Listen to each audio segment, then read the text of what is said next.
Well, he's left the one near the black spot.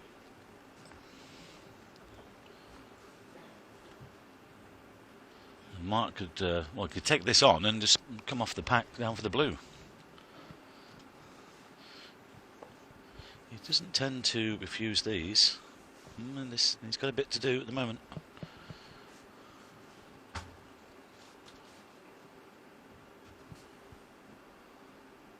Don't think he can hold for the black. We'll be looking to get onto the blue or one of the book colours.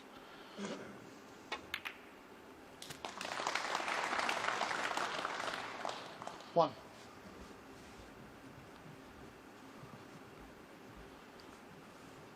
A little bit unlucky to see the cue ball finish there to watch the replay. Just limits the sort of shot choice from the blue. He looks in the mood though, doesn't he, today, Selby? Even when he felt 2-0 behind and potted just one ball in those first two frames, he never looked anything other than relaxed and confident about the task in hand. Yes, and he's looking to push on, isn't he, Phil? Like I said, he'd like, if he can win, obviously he's looking to win, but he wants to win comfortably, so he gives himself enough time for tomorrow. That would be the plan.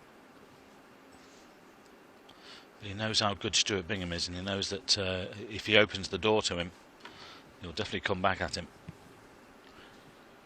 This is missable.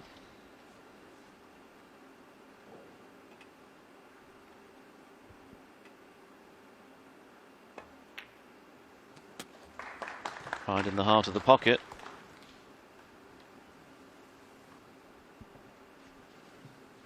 Four.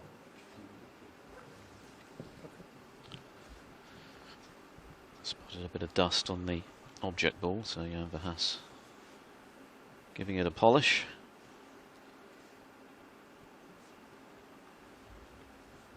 Chasing his 9th ranking title this weekend, Mark Selby. Stuart Bingham after his 4th.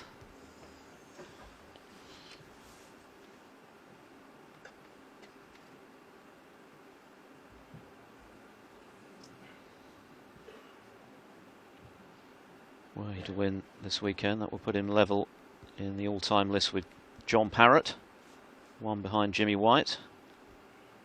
Stephen Hendry, of course, still leading the way by quite a margin. 36 ranking titles, incredible achievement. O'Sullivan, Higgins and Steve Davis all tied on 28. 5. I wonder if that tally of 36 will ever be beaten. Well, there are no shortage of opportunities, Mike, to win these titles now, because there's so many of them.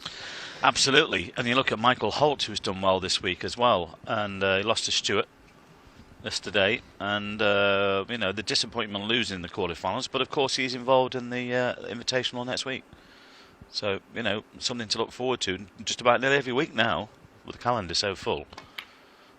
And I don't think Mr. Hearn has finished yet.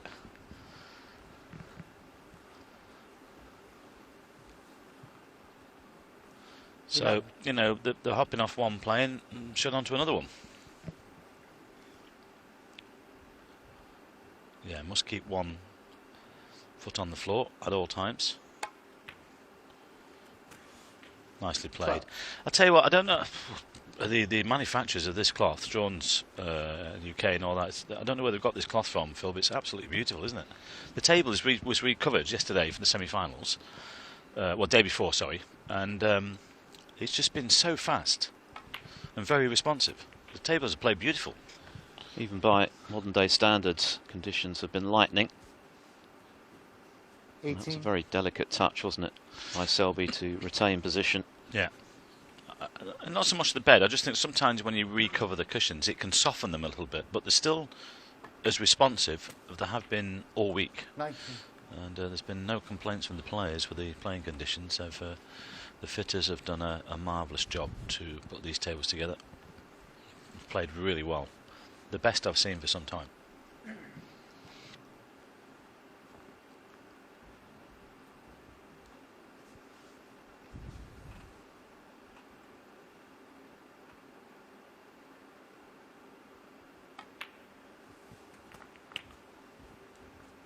And already this is beginning to look a little ominous for Stuart Bingham. Selby sorting these reds out 25. very nicely at the moment.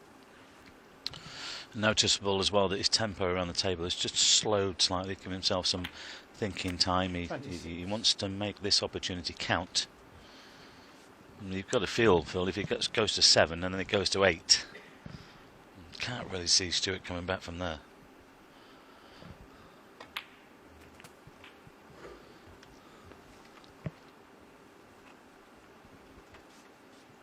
$32.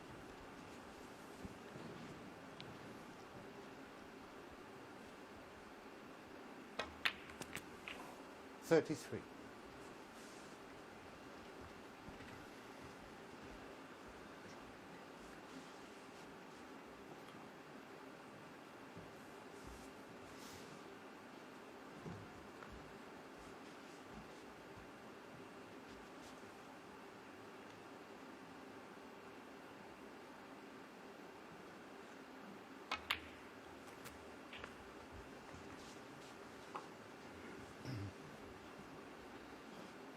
$39.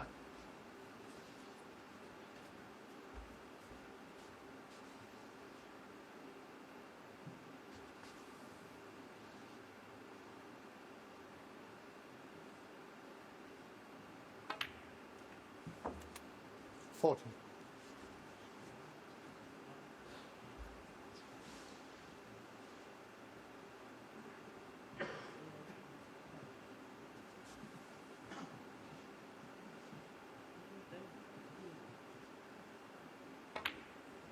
Can you stop now?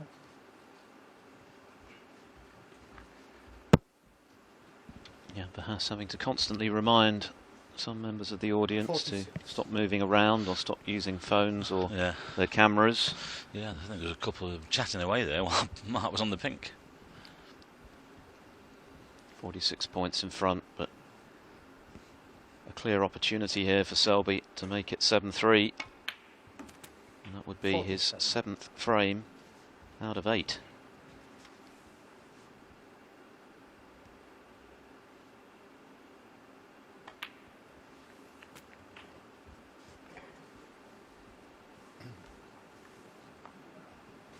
$53. Sorry, Mark.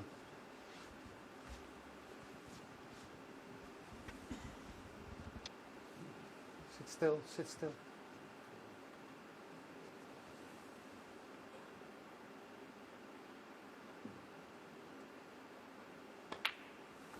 $54.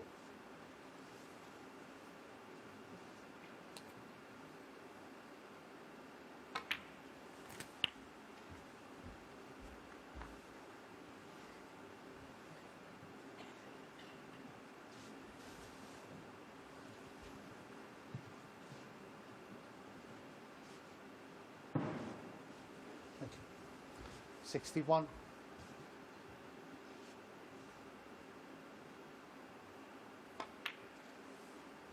$62. Black. Frame ball.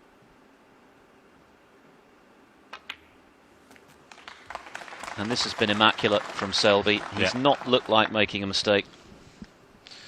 Yeah, not put a foot wrong. Thank you. One snooker 69. required at the moment, but there must be serious doubt as to whether Bingham's going to get the chance to play for them. Doubt it. 70. The first frame of this final session felt oh so important, and Bingham had his chances, couldn't score heavily enough. And now Mark Selby with his second 60-plus break on the resumption is going to be within 2 of victory. Thank you. 77.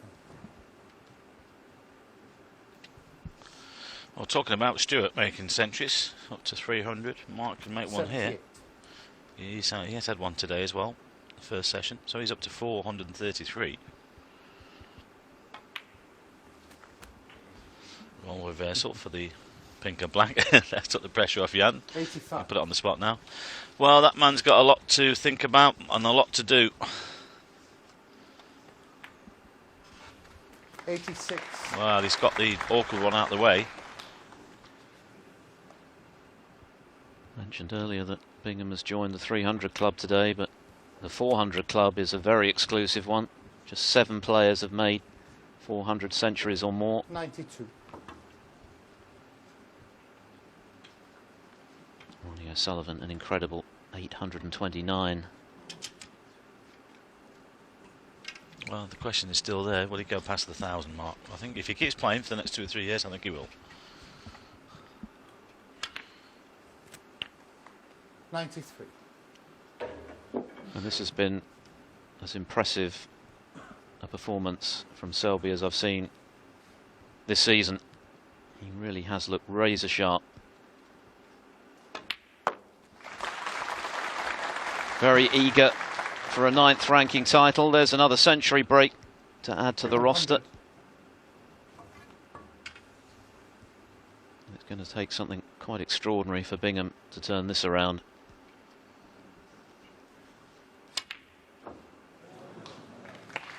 An even 100 from Mark Selby. What a start he's made on the resumption to this semi-final, and he's now won 7 out of 8 frames for a 7-3 lead.